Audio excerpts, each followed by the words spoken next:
Pleasant good morning. We're in the most beautiful space and a very beautiful day.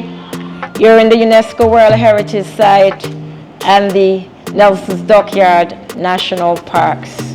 All of you here, I want to thank you for coming, for supporting our initiative and playing an active role in addressing climate change within our continuous cultural landscape. Together, we can and will make a difference. I thank you.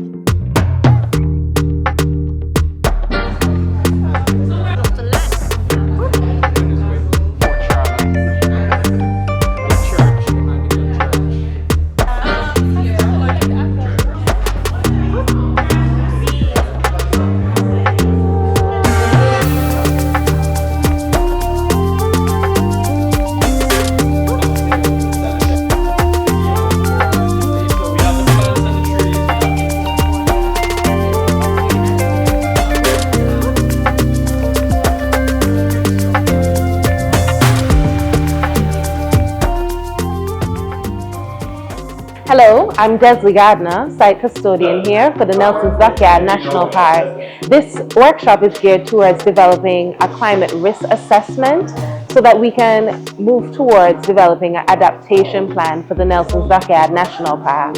This area is a layered site. It has a continuous history that started even before the British arrived. The Amerindians used the space for their sustenance, for their livelihood, building settlements right here in this very area, and that continued when the British saw the landscape and thought, this is a great space to set up a naval dockyard protected by fortifications because of the natural formation of the harbor. And now we've transcended into a heritage tourism site with a yachting hub. And this area has been supported by the individuals whose descendants are still here today, keeping the space alive. And because of that, we want to make sure that the community is fully involved in all aspects of developing this plan. This is not an initiative about I, me, or just you. This is a we program, a us program, a initiative that is about community and us binding together in the event of fatal disaster, loss, damage, but also a changing world that we can adapt to together. It's not something that I want to progress to the future on my own, but with my community, with my people, with our culture still intact. So this initiative is about preserving legacies for a better future. Climate change is everything happening everywhere all at once. So you have the increased temperatures, plus you have the rising sea levels, plus you have stronger and more frequent storms, plus you have ocean acidification. It's just everything happening all at once. And us as small island developing states, we end up feeling the brunt of it, even though we're not the cause. In the Nelson's Dockyard National Park, I definitely see some impacts of climate change. Whenever there's a bunch of rain over by Pigeon Point, is extremely flooded. Another thing that I see is that the birds, sometimes they're looking around, you see them trying to take a little bird bath in the potholes because they're so hot, so at least somebody is enjoying the potholes. And for us as biologists who are out there doing the monitoring, we are hot as well. So if we are hot and we can at least put on our AC and escape it, imagine the corals, for example, that are stuck in place and just have to deal with these boiling temperatures. Climate change means the rise in sea temperature and how it affects our daily lives in Antigua and Barbuda, for example, heat waves, frequency of hurricanes and storms, and just how it overall affecting us as human beings and our daily lives. In the national parks, I would say climate change is affecting the national park by sea level rise. We've done water quality testing here at the national parks, and I'm seeing how the rising temperature affects the marine biology and also how the weather patterns change. For example, frequent rain pattern affects activities that happen in the national park, and it can also affect the structure of the buildings here in the national parks. Good day everybody, my name is Ali Johnson. I am a project intern working in the National Parks Authority. So I'm currently based in the Natural Resource Management Unit. Climate change to me is the drastic changes or increased changes in the world. So it'll be from weather to water temperature increase to ocean acidification, loss of biodiversity, etc. And it is sped up by human hands. So our greenhouse emissions, etc. is speeding up this process. We see the changes from climate change and its impact within national parks. based on what I experience daily. So we work in the water a lot, so we have 79 degrees Celsius water, Fahrenheit water, and we see coral bleaching over the last few months within the industry, outside the industry, when you snorkel, when you scuba dive, etc. Hi, my name is Marisa Fritz, representing the Antigua and Barbuda Tourism Authority.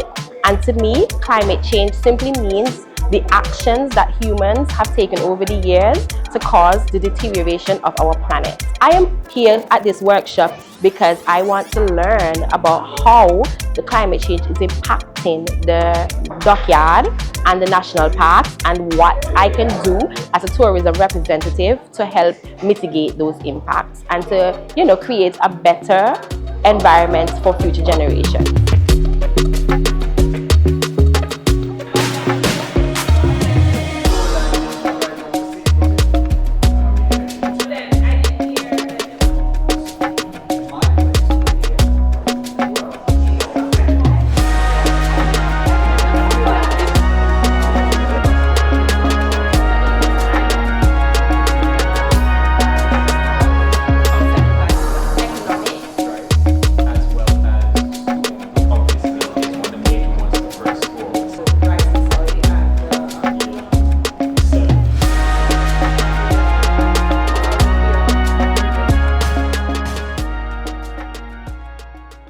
Today was day 2 of the Preserving Legacies workshop, and we focused on climate hazards, risks, vulnerability, and exposure, and a bit of sensitivity as well. So we got our stakeholders to identify some of the risks that we face in Antigua, and especially in the Nelson's Dockyard National Park, and what might make us more vulnerable and less vulnerable to these risks. So basically looking at our adaptive capacity, and that was a success in the first session. We then moved on to projections, so projections of climate hazards for different scenarios using climate models that we were provided by the Preserving Legacies program, and that was also eye-opening for our participants, just seeing what's projected for the future in terms of rainfall or different temperature changes, and how climate change will affect the assets we have here in the park. Hello, I'm Andrew Potts from the Preserving Legacies project. Preserving Legacies is an international network of sites like Nelson's Dockyard, but others around the world where people are working to take action to protect our heritage from the impacts of climate change. To me, climate change ultimately is a cultural crisis. We know it's about atmospheric physics and weather, but ultimately climate change is a collision between unsustainable ways of doing things, extractive and exploitive ways of living, wasteful ways of living, and planetary boundaries. It's resulting in impacts around the world, including impacts at treasured places like Nelson's Dockyard. Hi, good day. My name is Lieutenant Commander Dorian Davis. I represent the Antigua and Barbuda Defense Force, and I'm here as a participant in this much needed workshop on climate change in a continuous cultural landscape, focusing primarily on Nelson's Dockyard and English Harbour National Parks area. What I understand about climate change is prolonged and long-term consequences of changes in weather, changes in temperature, rainfall, and those aspects, which has dire consequences on our population, vegetation, environment, and everything else. As for national parks area, what I have seen and what I observed so far with the vast mangrove, especially in the Nelson's Dockyard area, is a challenge, and it's poised to be affected, increased contamination of the water and other areas in the Nelson's Dockyard, which larger scale may affect the whole historic context and the economic context of the Nelson's Dockyard. Hello, my name is Glenn Dixon Jr. I work for the DCA as a public relations officer. Climate change is the long-term effects of the climate, including our wind, ocean, and solar impact, and how it's affecting our world in a negative way over a period of time. Nelson's Dockyard and English Harbour, that's the most affected. is our beaches, coastline, and marine life due to a rise in sea temperature and increase in general temperatures for global warming that may also cause droughts in the area. I believe that through this workshop and many more into the future, we identify, we implement, and we execute different plans of action by including proper stakeholders in order to ensure that everything works the way it's supposed to, or able to keep the people and our environment secure, safe, and happy. Climate change to me is something that's ever present and one of the greatest challenge that we have here in Antigua and Barbuda and the wider Caribbean. And I have noticed, though I haven't been here for all of my life or very long, one thing that I noticed was the high tide coming in on some of the infrastructure here at the Nelson's Dockyard. And I would say that would be one of the effects of climate change that I could see right now.